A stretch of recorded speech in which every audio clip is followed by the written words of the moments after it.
Okay, so I've always wanted to go to one of those glamorous celebrity parties. You know the ones. Everyone's in white, champagne's flowing, there's probably a camel wearing sunglasses.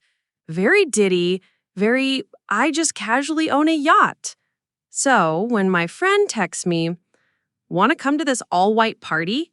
Diddy vibes, it's gonna be wild. I'm like, say less. I shave everything, fake tan everything, and glue crystals to places no crystal has ever been before. Hi, I'm Lexi, and this is the story of how I snuck into a Diddy-style party and got kicked out for shrimp-related crimes. Let's rewind. The invite said, exclusive, upscale, dress code, all white, champagne, music, rooftop pool. Translation, I'm about to meet a record producer and get discovered while holding a mimosa. I show up in head-to-toe white, like sparkly white dress, faux fur stole, clamshell heels that make me walk like a baby giraffe. I look like if an angel did a collab with a Vegas magician. My friend meets me at the door, whispers, "Don't talk to the guy in the flamingo shirt. He says he's with Rock Nation, but he sells CBD from his trunk." Good start. We walk in. There's music, there's lights, there's a dude wearing indoor sunglasses trying to DJ off a Bluetooth speaker. The vibe is low-budget luxury, like if Diddy's real party had a Dollar Tree cousin. But I commit. I'm mingling, I'm sipping from a champagne flute that definitely contains Sprite and regret. Then I hear someone yell, "Diddy's cousin is here!" People flock to this guy in a velvet robe and a chain so heavy it's bending his spine. He's like, "Y'all seen the shrimp tower yet?" I'm like, say less. I find the shrimp tower. It's majestic. 3 tiers, cocktail sauce in a crystal dish. I approach it like I'm touching art. And then someone bumps me. A shrimp flies off the top, bounces off a speaker, and hits someone directly in the chest. They scream, turn around. It's the DJ, who is also apparently the party host. His name is K. Henny. Not Diddy, not even Diet Diddy. He sees the shrimp on his shirt and yells, "Who threw seafood at me?" Everyone turns. I'm holding a shrimp like it's the murder weapon. I try to explain, say it was an accident, but someone yells, "That girl's been pocketing shrimp." I look down. There are 2 shrimp tails stuck to the sequins of my dress. I try to explain they clung to me out of fear. Nobody believes me. Kay Henny points at me like I'm on trial. "You gotta go. Diddy would never." Which is fair. I'm escorted out in heels I can't walk in, holding a white clutch full of cocktail napkins I stole out of panic. As I leave, I hear someone behind me whisper, "She thought this was the Met Gala." Moral of the story: never trust a party described as Diddy vibes unless Diddy himself invites you. Sequins and shrimp are not compatible. And if someone says they're Diddy's cousin, check LinkedIn. Anyway, I'm Lexi, and if you ever hear about a girl who got kicked out of a fake celebrity party for seafood aggression, yes, you did. Tell me in the comments, what's the weirdest party you've ever been to? Was it themed? Was it cursed? Were you asked to leave? Let's swap trauma, friends. Love you, mean it. Lexi out.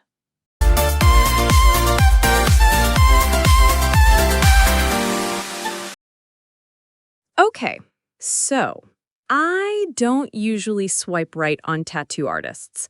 Not because I'm judging, honestly. I love ink, I respect the aesthetic, but because the last guy I dated with face tattoos stole my blender and ghosted me the day after Valentine's. Anyway, I'm on the apps.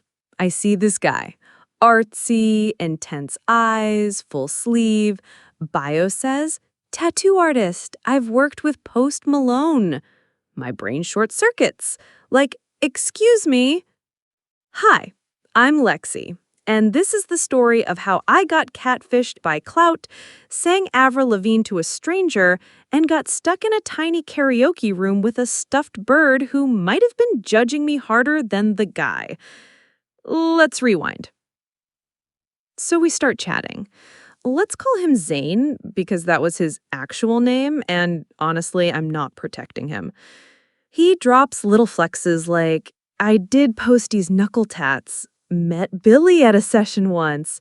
I don't really vibe with fame, though. I'm like, ooh, mysterious. Emotionally unavailable with cool hobbies? Sign me up for heartbreak. He suggests a chill date. Karaoke, private booth, just us, you down? I say yes, because what could go wrong? Cut to Saturday night. I show up to this bizarre karaoke lounge downtown. It's like part speakeasy, part thrift store, part haunted antique shop. The guy at the desk says, room 4, an hour and a half, no refunds. Okay, weird vibe, but I press on. I walk into the booth and immediately think, am I in a hostage situation? It's small, like very small. Red velvet walls, one flickering LED light, and in the corner, a taxidermy owl. Glass eyes, spread wings, perched like it's seen everything. I turn around, Zane's there. He's shorter than I expected. Also, no face tattoos, no gear, no vibe. I'm like, so the Post Malone thing? He goes, oh, I didn't do his tattoos. I meant I've studied them on Pinterest. I blink. Pinterest. The date has now shifted from mysterious artist to possibly unstable liar in a bird closet. I try to keep it cool. Maybe we can at least sing and leave. But the karaoke machine, broken. The only thing working is the mic and the reverb, like full echoey stadium mode. Zane grabs the mic and sings, I kid you not, Creed. Like full chest voice, can you take me higher? While staring directly into the owl's soul. I'm frozen. I try to change the mood, grab the mic, and sing Avril Lavigne's Complicated. Halfway through, the mic cuts out. The room gets dead silent, except for the tiny whir of the broken air conditioning. Zane says, you've got trauma in your voice. I respect that. I whisper, thank you? At this point, I text my friend, code OW, get me out. I try the door. It's jammed. I panic. He says, it does that sometimes. The manager usually comes after an hour. An hour. I sit on the edge of the tiny vinyl bench, eating a stale gummy worm for my purse, trying to make small talk while the owl stares. I ask, so, what's with the bird? He goes, that's Gutter. He protects the energy. I nod. Because what else do you do when a man named Zane says the dead bird is a spiritual bouncer? Eventually, after what feels like 12 years, the door unlocks. I sprint out. He texts me later, had fun, Gutter liked you. I block him immediately. Moral of the story? Don't trust bios with celebrity names unless there's proof. Never go into a velvet-lined room alone with a stranger, and if there's a taxidermy owl involved, run. Anyway, I'm Lexi, and if you ever see a guy singing Creed to a dead bird in a karaoke box downtown, you didn't. Tell me in the comments, what's your worst app date? Bonus points if it involves animals, celebrities, or snacks you had to pay for in emotional damage. Love you, mean it. Lexi out.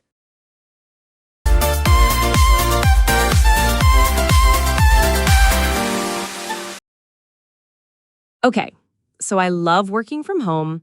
I love Slack. I love muted Zoom calls. I love pretending I have internet issues so I can eat chips in peace. But one day, I get this email from our HR person that says, mandatory offsite. team bonding, outdoor activities, growth.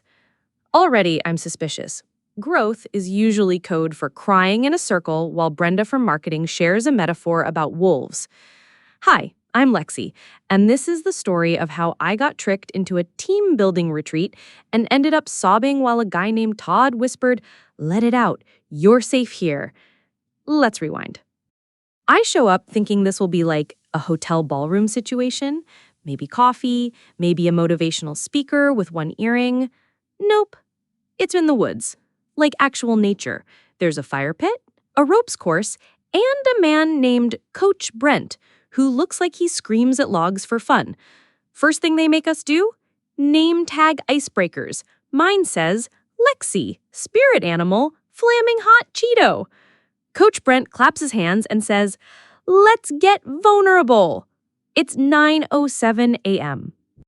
The first challenge is called the Circle of Courage. We have to stand in a ring and share our biggest fear. Everyone's going deep. Brad says, "I fear never being enough for my father." I panicked and say, "I fear raccoons." They all nod like that's a trauma. I run with it. One stared at me once. I saw myself in its eyes. I wasn't ready. Next activity, the trust fall. I'm teamed up with Cheryl, a woman from legal who once CC'd the whole company by accident and never lived it down. She's tiny. I am not tiny. They say, "Lexi, fall when you're ready. Cheryl will catch you." I say, "Are you sure?" Cheryl gives me a thumbs up that says I have never caught anything heavier than a stapler. I close my eyes. I fall. Cheryl screams. The facilitator lunges in like a slow-motion NFL tackle. I end up on the grass, one shoe off, my name tag stuck to a pine cone. Coach Brent says, "This is a metaphor for surrender." I say, "This is a metaphor for medical bills." Lunch is trail mix and vulnerability. Someone plays the ukulele. Brad starts crying again. At one point, we have to write a poem about our professional selves. Mine is just the word burnout written 17 times in a spiral. By the end of the day, we're all standing in a circle, holding a rope, chanting things like, "I am capable, I am valuable, I am connected." I am also deeply sunburned, emotionally wrung out, and starving. Someone hands me a granola bar and says, "You really opened up today." I nod because what else do you say when you've trauma bonded with Chad from finance? I Uber home in silence, still wearing my name tag, covered in dirt, and spiritually broken. Moral of the story? Never trust HR when they say fun outdoor day. Trust falls are dangerous and legally questionable. And if you ever meet a man named Coach Brent, run. Anyway, I'm Lexi, and if you ever see me clinging to a rope in the forest, yelling, "I'm enough," well, sobbing? Yes, you did. Tell me in the comments, what's the worst team-building thing you've ever had to do?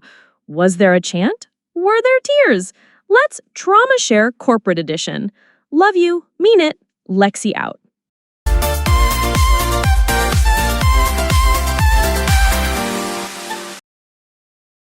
Okay, so I don't go to the hospital unless absolutely necessary. Because hospitals? Terrifying. Everything's too white, smells like bleach and bad decisions, and there's always someone wheeling a mysterious bucket past you like it's normal. But I had this pain in my side, probably from eating cheese like a raccoon at 2 a.m., and my friend was like, "You should just get it checked. Could be nothing." So I book a checkup. Super casual. I'm thinking 20 minutes. They tell me I'm dramatic. I go home. Hi, I'm Lexi, and this is the story of how I went to the hospital for a minor checkup and ended up emotionally decimated when my ex walked in while I was in a paper gown mid-fart. Let's rewind. I show up. I'm wearing leggings, messy bun, trying to look like I have it together. I check in. The nurse hands me a gown and says, "Please strip from the waist down and cover yourself with this." Why? I just said my side hurts. What does my left butt cheek have to do with this? But I obey because I'm scared of people in scrubs. So now I'm in this tiny cold exam room, fluorescent lighting, backless paper gown, one sock off for no reason, just fully humbled by the universe. Then I hear the door open. I expect a nurse. Nope, it's my ex, Jared, from 2019. The guy who broke up with me because he wanted to find himself in Costa Rica and ended up becoming a DJ. He looks at me, I look at him, we both freeze. He says, "Oh, wow, hey." I say, "Why are you in a lab coat?" He says, "I'm doing my hospital rounds, med school."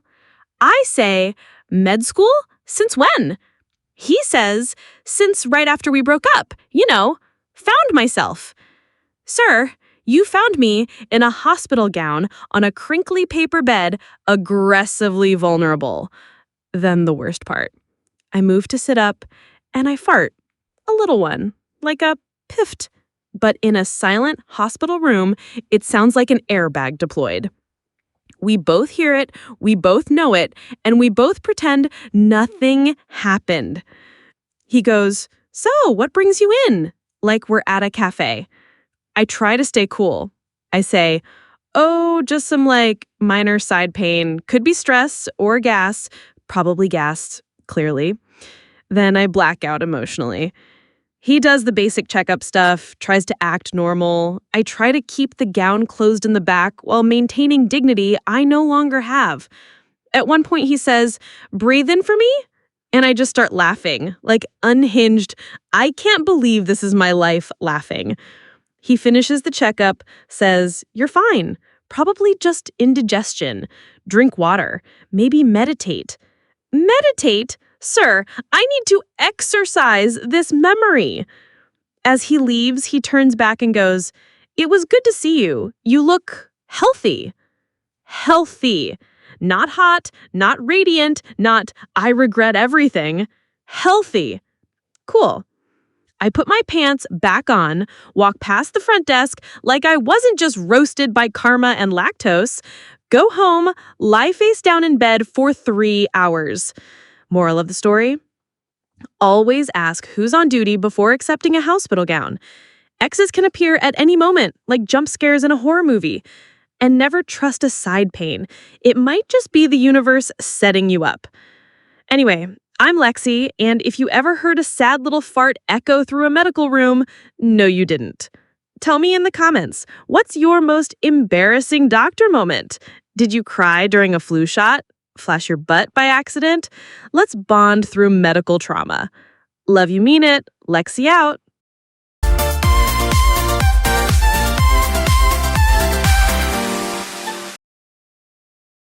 Okay, so I don't usually wash my car because I live in a state of denial and expired air fresheners. But today I'm feeling productive. Clean girl era, main character moment. I decide to go to the drive-through car wash and treat myself to the $5 Rainbow Foam Deluxe. Hi, I'm Lexi, and this is the story of how I tried to flirt with the car wash guy and ended up soaked, soapy, and spiritually wrecked inside my own vehicle. Let's rewind. I pull up to the car wash. There's a guy out front spraying down the cars before they go in. And when I tell you, this man is fine.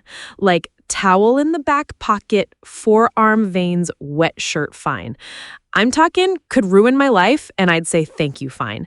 So naturally, I panic, try to look cool, turn down my music, flip my hair like I'm in a shampoo commercial, and accidentally elbow my iced coffee straight into the gear shift.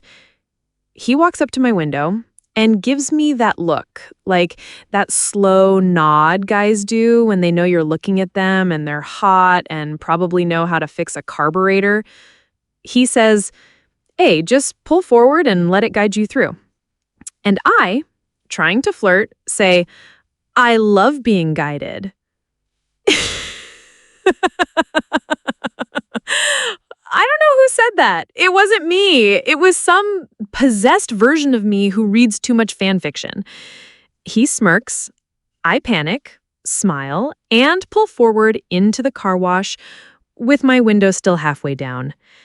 Because I was so busy mentally marrying this man, I forgot step one of car washes. Close the window. The sprayer blasts the side of my car, and within 0.3 seconds, I get hit with a full stream of high-pressure water directly in the face, like I just got baptized by a fire hose. My mascara goes full raccoon, my shirt clings to me in a way that feels illegal, there is now soap in my ears and regret in my heart. I scream. The water keeps spraying. I try to roll up the window, but it's electric and sluggish AF, so I'm just slowly rising the glass like it's a medieval drawbridge while getting pelted by suds. By the time it's finally up, I'm soaked. I look like a drowned Victorian ghost in a compact car. And guess who's waiting at the exit? Car wash guy. Still standing there, still gorgeous. He looks at me, looks at my soggy everything, and just mouths the words, "Window?" I give him a thumbs up like, yeah, no, I'm doing great, living my best damp life. I drive off in silence. The seat is squishy. The AC smells like wet shame. There is literal rainbow foam dripping from my bra strap. Moral of the story? Never flirt with a man who holds a hose. It ends badly.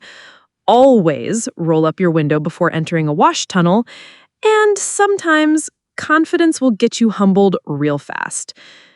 Anyway, I'm Lexi, and if you ever see a girl driving down the highway with shampoo bubbles trailing from her sunroof, just a hunk in support. Tell me in the comments, what's your dumbest car moment? Left it in neutral? Locked your keys in it while it was still running? I want to hear the damage. Love you, mean it. Lexi, out.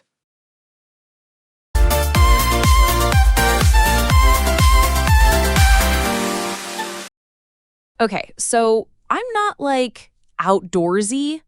I don't hike, I don't camp. I once cried because a raccoon looked at me sideways. But I do have a heart. And that heart, it loves animals, especially the weird ones, like turtles. So I'm driving one day, vibing, iced coffee in the cup holder, music playing.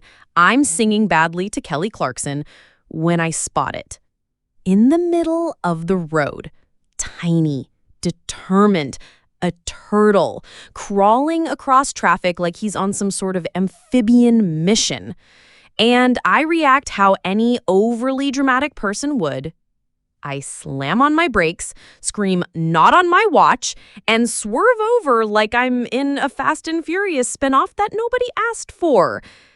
Hi, I'm Lexi, and this is the story of how I tried to save a turtle and ended up nearly getting arrested in leggings? Let's rewind. I pull over, hazards on, open the door. Cars are honking. Someone behind me screams, "What are you doing?"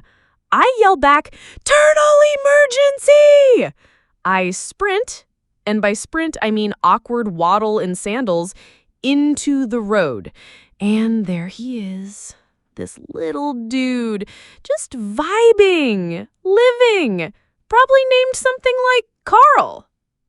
I go to grab him gently, and the turtle does not want my help. He turns and hisses. Hisses. I didn't even know turtles could do that. This man sounds like a broken teapot full of rage. I flinch, drop my keys. A car honks again. Someone yells, "Lady, you can't just stop traffic!" I yell back, "He's trying to cross! Have some empathy!" The turtle, meanwhile, is now sprinting, as much as a turtle can sprint, back toward the sidewalk. But now the chaos has escalated. A small crowd has formed. A guy on a bike pulls over to film. One lady starts clapping like I'm doing a triathlon. And then a police car pulls up. Sirens, lights. I freeze mid-reach with the turtle in my hands like I'm being caught stealing wildlife. The officer steps out and goes, "Ma'am, what's happening here?" I holding the turtle like Simba, say, "He was gonna die! I couldn't let Carl die!" The cop stares at me, looks at the turtle, looks at traffic, which is now fully backed up, looks back at me and says, "Carl?" I nod solemnly. He sighs, says, "Please just put him in the grass, and maybe next time don't stop in the middle of a state road." Fair. So I walk to the edge, set Carl gently down. He turns around and poops near my foot, like a salty little goodbye. The officer lets me off with a warning, but not before taking my name and probably putting a note on some database that says, "Emotionally unstable animal rescuer, approach gently." I drive home, soaked in sweat and shame. Carl probably forgot I existed 30 seconds later, which is fine. I didn't do it for the thanks. Moral of the story? Turtles are not always grateful. Sandals are not appropriate rescue gear. And if you see me waving a turtle on the freeway like it's a sacred artifact, just drive around. Anyway, I'm Lexi, and if you ever see a viral video of a girl arguing with a police officer while holding a turtle and crying, yeah, that was me. Tell me in the comments, have you ever tried to rescue an animal and immediately regretted it? Did it hiss at you? Bite you? Shame you emotionally?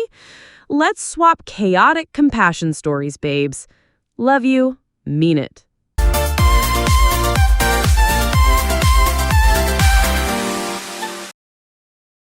Okay, so I see this ad on Instagram. Free donuts. One day only. First 100 people get a box. I'm like, bet. I love donuts. I love free things. I love pretending I'm spontaneous when I'm really just hungry. So I head over to the spot, this cute little hipster donut shop downtown, thinking I'll be in and out. How bad could a line for fried sugar be? Hi, I'm Lexi, and this is the story of how I accidentally committed to a 3-hour queue, lost my grip on reality, and made enemies in public over pastries. Let's rewind. I get there at 10:05 a.m. The promo starts at 10:30. There's already a line, like a long one. But I'm like, whatever. I'm probably person number 40. Wrong. I get in line. Behind me is a woman in a visor eating yogurt loudly. In front of me is a man reading a book, like a full paperback novel. Who reads books while standing up? What are you training for, the intellectual Olympics?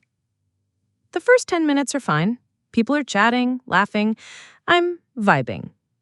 Then it begins. At minute 20, the lady behind me says, "I'm just going to run to the coffee shop real quick. Can you hold my spot?" Sure, no problem.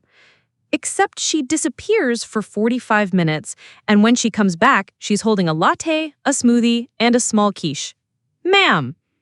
I try to play it cool, but then she tries to invite 2 of her friends to join her spot.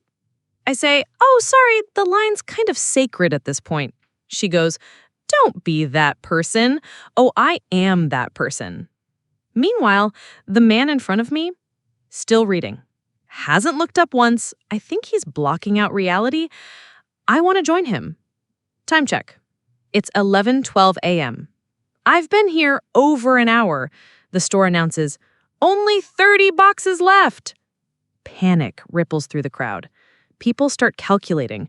A guy 10 people ahead pulls out a folding chair and yells, "Gary's been here since 8 a.m. Don't even think about skipping." I don't know who Gary is, but I fear him. Then chaos. A woman from a rideshare line walks up and joins her boyfriend near the front. Someone yells, "No, ma'am!" Someone else starts filming. People start arguing about line integrity. A man shouts, "This is why society is collapsing." I'm just trying to get a frickin' donut. At one point, someone tries to bring a baby into the line as a sympathy move. We all stare in exhausted judgment.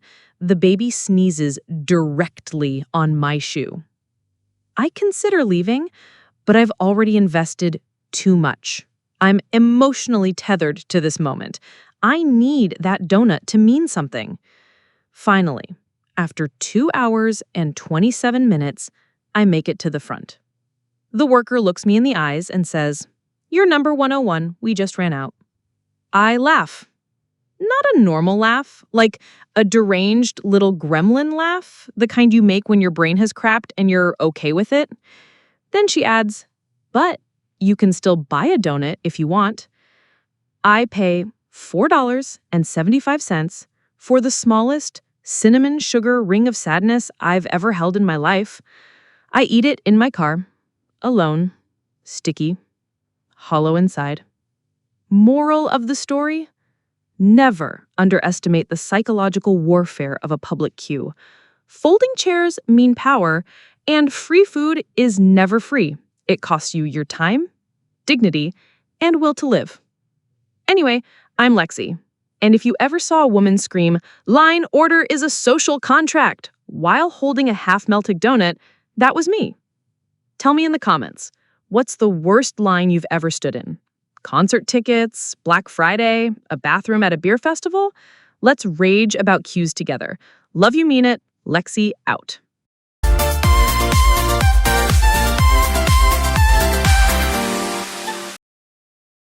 Okay, so I love the idea of wellness. I like the look of yoga pants. I've owned a crystal once. But deep down, I am not a calm person. I am chaos with lashes. So when my friend sends me a link for a silent reset retreat, 2 days of stillness, healing, and inner clarity, I think, you know what? That sounds healthy. I should do that. Hi, I'm Lexi, and this is the story of how I joined a silent retreat, immediately lost my mind, and got kicked out for whispering about chickpeas. Let's rewind. I booked the retreat. It's in the mountains, beautiful cabin. Their FAQ says, no phones, no speaking, no eye contact. Just presence. I'm like, okay, that sounds intense. But also, I romanticize everything. I picture myself walking through trees, healing my inner child, maybe levitating a little. I pack a journal, 3 sports bras, and anxiety. We arrive. There are 14 of us, all strangers. Everyone's already wearing linen and looking like they've never once screamed into a pillow after a bad Hinge date. The retreat leader, let's call her Sage Moon, gives us the rules. No phones, no speaking, no eye contact, just breathe and exist. I nod like I understand. Internally, I'm screaming. They collect our phones. I hand mine over like a prisoner giving up contraband. Then we start silent journaling and grounding. Have you ever tried journaling silently around strangers for an hour? It's like emotional dodgeball with no music, and everyone smells faintly like essential oils and regret. Meal 1 is a chickpea salad. No dressing, no salt. Just vibes. I sit down across from this woman who's clearly struggling too. We lock eyes. We both chew. Silently. Painfully. I can't take it anymore. I lean forward and whisper, "This salad tastes like foot." She snorts, covers her mouth, shakes her head like, "Stop, don't do this to me." I whisper again, "I would literally kill for a Cheeto." She loses it, silent laugh, tears in her eyes. I feel alive. Then I feel a tap on my shoulder. It's Sage Moon. She's holding a tiny bell. She rings it once. One judgmental gong. She doesn't say anything, obviously because of the whole no talking thing, but her eyes say, "You have dishonored the chickpeas." After lunch, I try to meditate, but all I can think about is spicy chicken nuggets and if I can sneak my phone from the drawer without anyone noticing. I whispered to my roommate that night, "This place feels like a cult, but like a very beige one." Next morning, they pull me aside. Sage Moon finally speaks. She says, "Lexi, your energy may be better suited for a different kind of retreat." Translation, get out, funny girl. I nod, pack up, walk of shame past the chickpea eaters.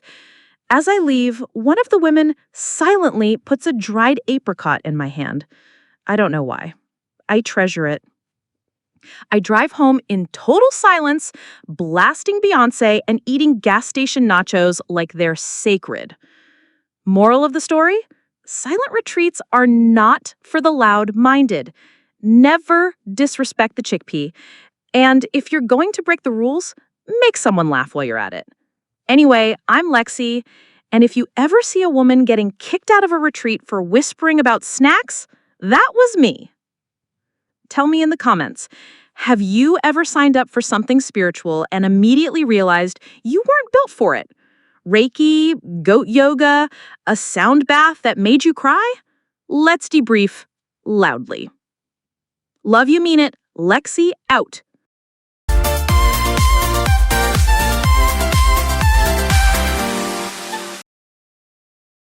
Okay, so I'm not what you'd call a chef.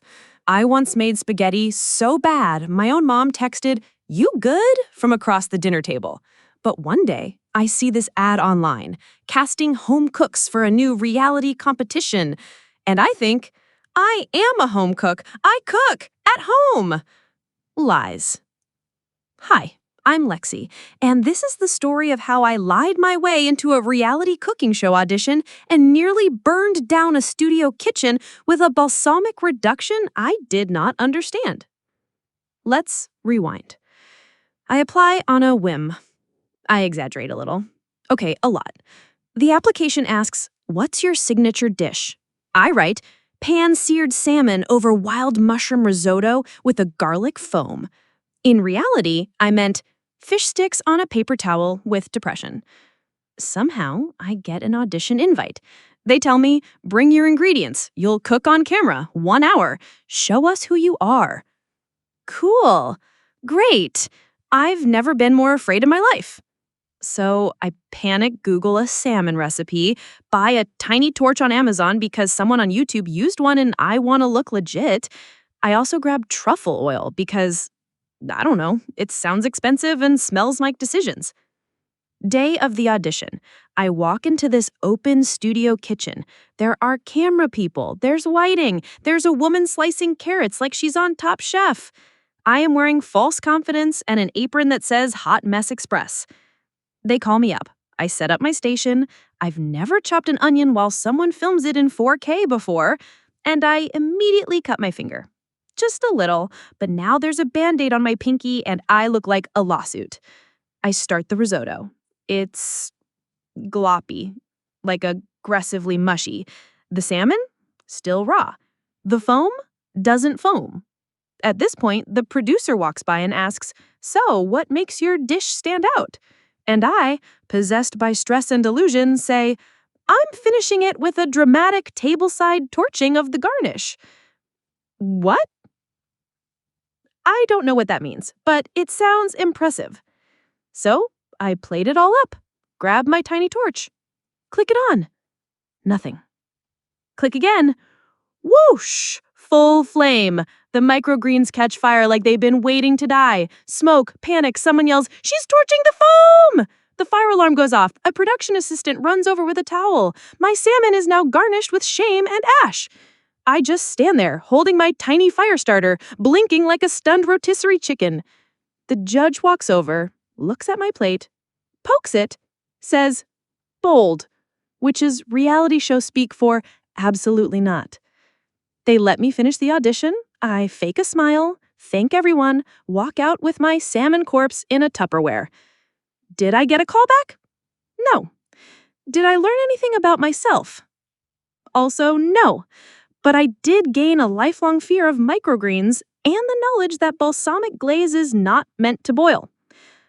Moral of the story is, Don't audition for cooking shows unless you can pronounce reduction without crying.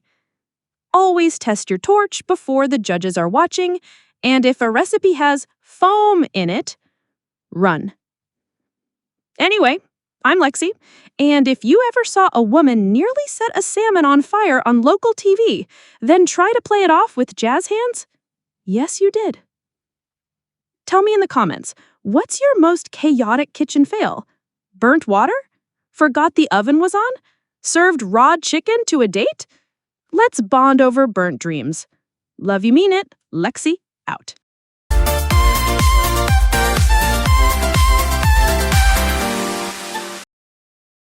Okay, so I live in an apartment with an elevator that has vibes. Not modern luxury vibes, more like filmed for a horror movie in 2006 vibes. But I'm lazy. I had groceries. I was in heels. So I stepped into the lift, pressed 4, didn't think twice. Hi, I'm Lexi, and this is the story of how I got stuck in an elevator with a stranger and within 27 minutes emotionally unraveled in front of him like I was on a therapy game show. Let's rewind. It's Tuesday. I've got 2 bags of groceries. I'm in a mood. The kind of mood where you just want to go home, eat something that involves melted cheese, and not be perceived. I step into the lift. Already inside, one guy. Quiet. Wearing gym clothes, headphones in, holding a protein shaker and a bag that smells like regret and boiled eggs. I nod. He nods. The doors close. It goes up. Then jolts. Stops. Goes completely dead. Silence. Then a soft beep, beep, beep. Lights flicker. I am not calm. The guy, who we'll now call egg salad energy, just stands there, still chewing gum like he's emotionally unavailable and unfazed by death. I'm like, so, cool. Guess we're stuck. Love that. He shrugs, puts his headphones back in, sits on the floor like this happens to him weekly. I start pacing. Try the call button. Nothing. Try the emergency speaker. It makes a sound like a fax machine from 1999 and then goes silent. Cool. We are alone in a 3x3 metal box suspended by hope and bad engineering. Minute 5. I introduce myself like we're on a plane and might crash. Hi, I'm Lexi, in case you have to tell rescuers who found your body. He says, Dylan. That's it. Just Dylan. I already hate how chill he is. Minute 10. I've sweat through my shirt. The groceries are sweating too. A pack of baby spinach explodes silently in the bag. Minute 14. I start talking. Because I can't sit in silence. It's against my DNA. I say things like, do you ever think about how life is just a series of elevators and choices? What if we become best friends from this? Or enemies? Or lovers? I once peed in a laundry basket as a kid and never told anyone. I don't know why I said that. I think the air was thin. Minute 17. He finally laughs, says, you're not doing great, are you? No, Dylan. I'm trapped. I'm hungry. I'm one eggy whiff away from snapping. Minute 22. We hear a voice. Someone outside the elevator yells, we're working on it. Just stay calm. Stay calm? I've already planned my will and given Dylan power of attorney. Minute 27. The elevator jolts again, lurches, then opens. We spill out into the hallway like survivors of a very boring apocalypse. I'm holding one sandal. My oat milk has leaked onto my jeans. Dylan looks like he just came back from yoga and enlightenment. I say, well, see you never. He says, you were fun. Walked away. Didn't even ask for my number. I overshared for nothing. Moral of the story, elevators are therapy rooms with worse lighting. Never trust a man holding a protein shaker. And if you're gonna get stuck somewhere, maybe bring snacks and less trauma. Anyway, I'm Lexi, and if you ever got trapped in an elevator and ended up confessing your childhood crimes to a hot stranger named Dylan, same. Tell me in the comments, what's your most awkward stuck moment? Bathroom stall? Broken Uber? Elevator in Vegas with a mime? Let's spiral together. Love you, mean it. Lexi out.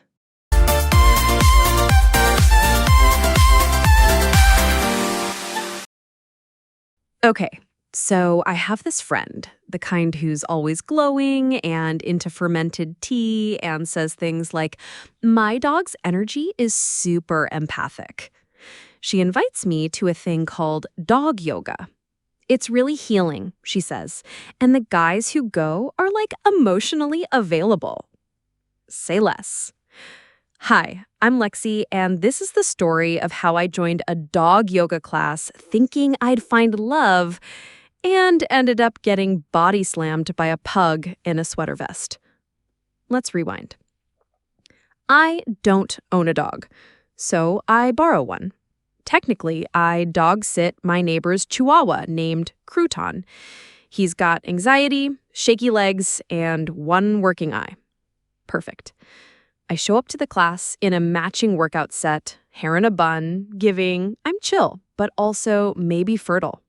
The room, covered in yoga mats, soft music, diffusers going, and dogs. So many dogs.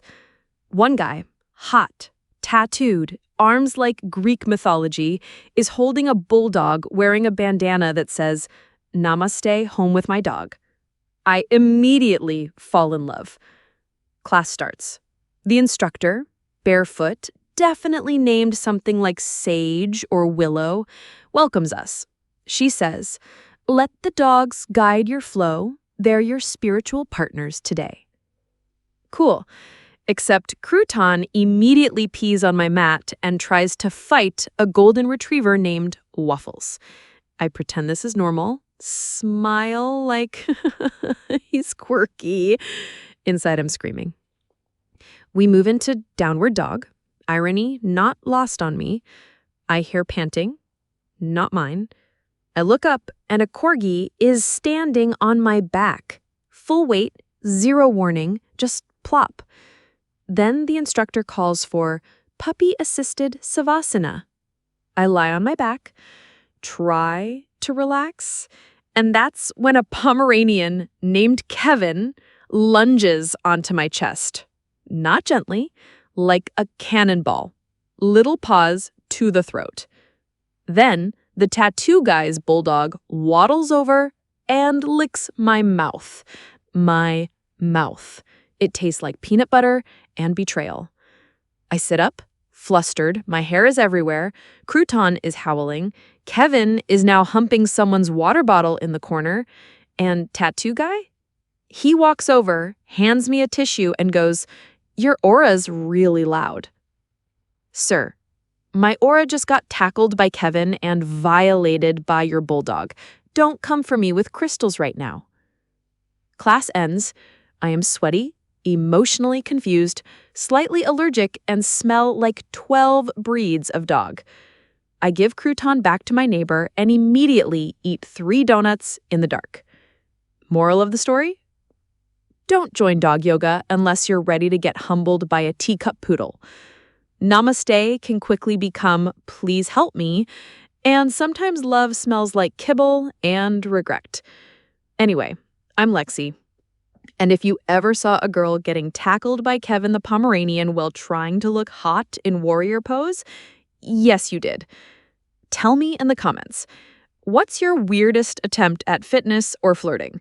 Ever gone to a spin class for a crush and thrown up? Faked liking CrossFit and injured your pride? Let's spiral together. Love you, mean it. Lexi out.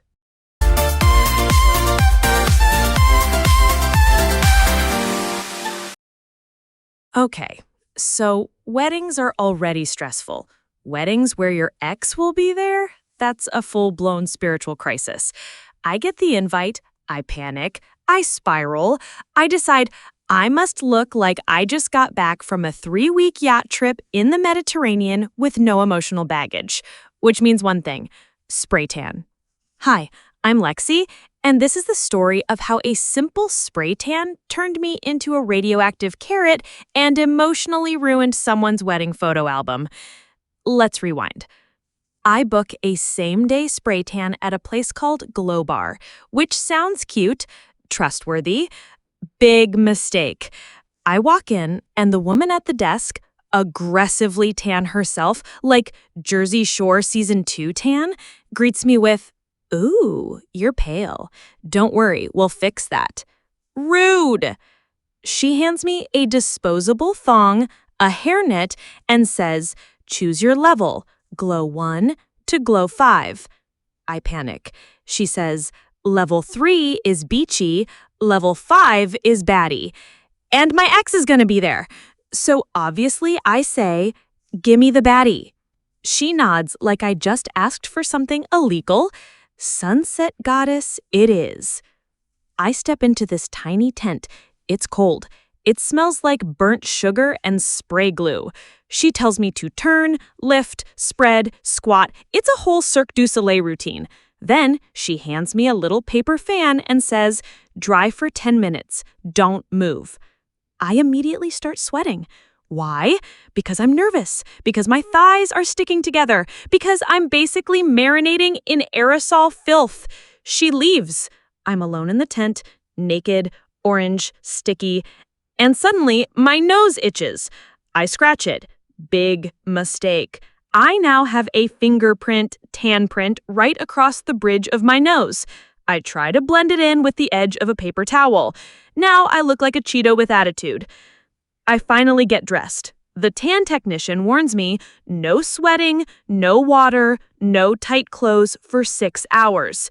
So obviously, I walk outside and it starts raining. I live in humidity. I start melting like a wax museum version of myself left in a car. By the time I get home, my bra straps have created orange racing stripes down my back. My thighs look like an ombre sunset gone wrong, and somehow the tops of my hands are white. I look like a reverse Oompa Loompa in evening wear. But I've committed. It's wedding day. I wear a strapless pastel dress, the worst possible choice, and hope for the best. At the wedding, I walk in confidently, and the first person I see is my ex. He looks great. I look like someone tried to deep fry a Barbie doll. A groomsman literally leans over and goes, "Hey, you okay? You're kind of orange." "Thank you, sir. Yes, I know." By the time dinner hits, my sweat has started creating maps down my arms. I leave orange streaks on a white chair cover. I smell like chemicals and shame. And in the group photo, I look like the sunset filter came for revenge. Moral of the story? Never go level 5 if your natural skin tone is printer paper. Don't trust a woman named Kali with a spray gun and no ventilation. And if your goal is revenge glow, maybe just book a facial and wear red lipstick instead. Anyway, I'm Lexi, and if you ever saw a girl trying to dance at a wedding while her tan dripped down her back like barbecue sauce, yeah, that was me. Tell me in the comments, what's your worst beauty fail? Overplucked brows, DIY hair bleach, shaved one leg and forgot the other? Let's cry laugh together. Love you, mean it. Lexi out.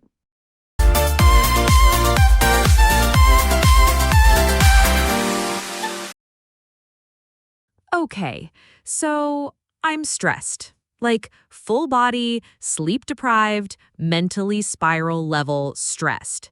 And I think, Lexi, treat yourself, get a massage, heal, reset, float out of that spa like Gwyneth Paltrow in a white linen sheet. Sweet, innocent, so dumb. Hi, I'm Lexi, and this is the story of how I booked a relaxing massage and ended up getting physically rebooted by a woman named Helga with the grip strength of a forklift. Let's rewind. I book the appointment at this spa with cute branding and eucalyptus vibes. On the intake form, it asks, "What level of pressure do you prefer?" Options: light, medium, firm. I think, I can handle firm. I've had breakups worse than that. Wrong. I get to the spa. It smells like heaven. I'm handed cucumber water and a warm towel. I'm vibing. Then the receptionist says, "Your therapist will be Helga today." Helga. Out walks this woman who looks like she trains MMA fighters and wins. She's 5'2", but somehow made of granite and punishment. I smile politely. Inside, I'm already making funeral plans for my spine. She leads me to the room. It's peaceful, dim lighting, flutes playing. She says, "Take off what you're comfortable with. Lie face down. I'll begin shortly." She leaves. I strip. I lie down. I mentally say goodbye to my bones. And then she starts. No warning, just elbow to the shoulder blade, like she's trying to send a message through my soul. I yelp. She says nothing, keeps going. This woman is kneading my back like sourdough. I try to breathe, try to stay calm, but then she finds a knot in my neck and decides that's her final boss. She digs in with her thumb and says, "You have much tension." Yeah, Helga, I wonder why. At one point, she climbs on the table. I hear her knees crack. Her full body weight presses into my glutes like I'm a stress ball from Hades. She whispers, "Breathe through it." Ma'am, I cannot. I'm seeing God. Then comes the scalp massage. I think, finally, peace. Nope. She grabs my head like she's cracking a walnut and stretches my neck so far I swear I heard the Titanic theme song playing in the distance. 45 minutes in, I am fully disassociated, like astral projecting above the table, watching my own body get tenderized. She ends with a firm slap to the back and a soft, "All done." I roll off the table like a jellyfish that's lost its will to live. She hands me water and says, "You may feel sore tomorrow." Tomorrow? I already feel like I lost a bar fight in a candle shop.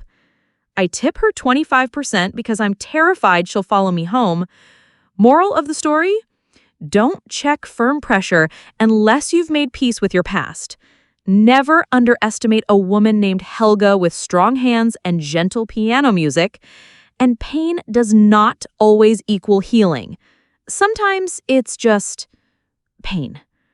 Anyway, I'm Lexi, and if you ever saw a girl limp out of a spa with eucalyptus oil in her hair and tears in her eyes, that was me.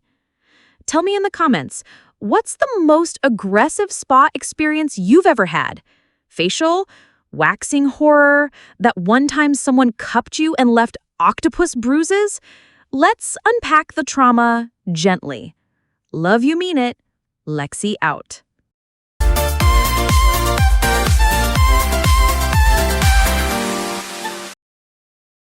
Okay, so I'm in this phase where I'm like, I need to unplug, I need to ground, I need to get dirt under my nails and inner peace in my soul, which is influencer talk for I had a breakdown and need to do something that looks cute on Instagram.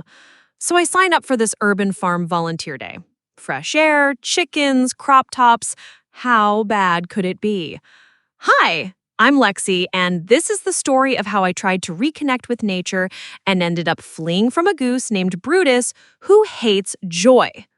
Let's rewind. I show up in cute boots that are not farm approved, a flannel tied around my waist for the look, and a reusable water bottle that says, "Nature is my therapy." God, I was annoying. There's a group of us, some earthy girls with braids, one guy named Sky, and me, ready to lightly garden and maybe flirt with someone while feeding goats. They hand us assignments. Someone gets the herb garden, someone gets the chicken coop. Me? Compost and goose enclosure. I'm sorry, the what enclosure?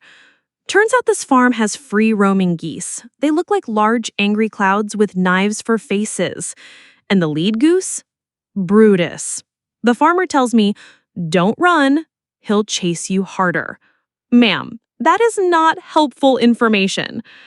I try to stay calm. I scoop some compost. Brutus is watching, not blinking. He honks once, loud, sharp, personal. I whisper, it's okay, baby goose. I'm just here to vibe. Brutus charges, wings out, neck stretched. He comes at me like I owe him money. I scream, drop the compost bucket, run.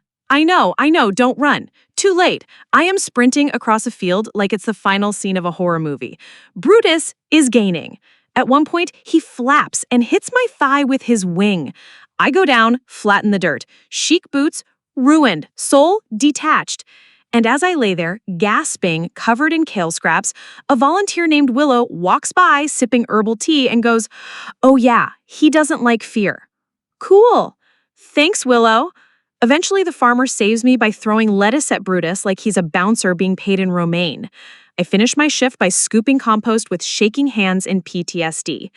And when I get home, my entire TikTok feed is now geese. I have been spiritually marked by the algorithm.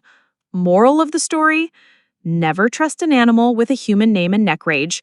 Reconnecting with nature can absolutely mean getting bullied by a farm bird, and compost is not cute. It's just old salad and humiliation. Anyway, I'm Lexi, and if you ever saw a girl doing a barrel roll into a tomato patch to escape a goose named Brutus, that was me. Tell me in the comments, have you ever tried to be earthy and ended up in survival mode? Gone camping and cried? Tried to hike and got lost? Got kicked by a yoga goat? Let's unpack the trauma and maybe roast a goose. Love you, mean it. Lexi out.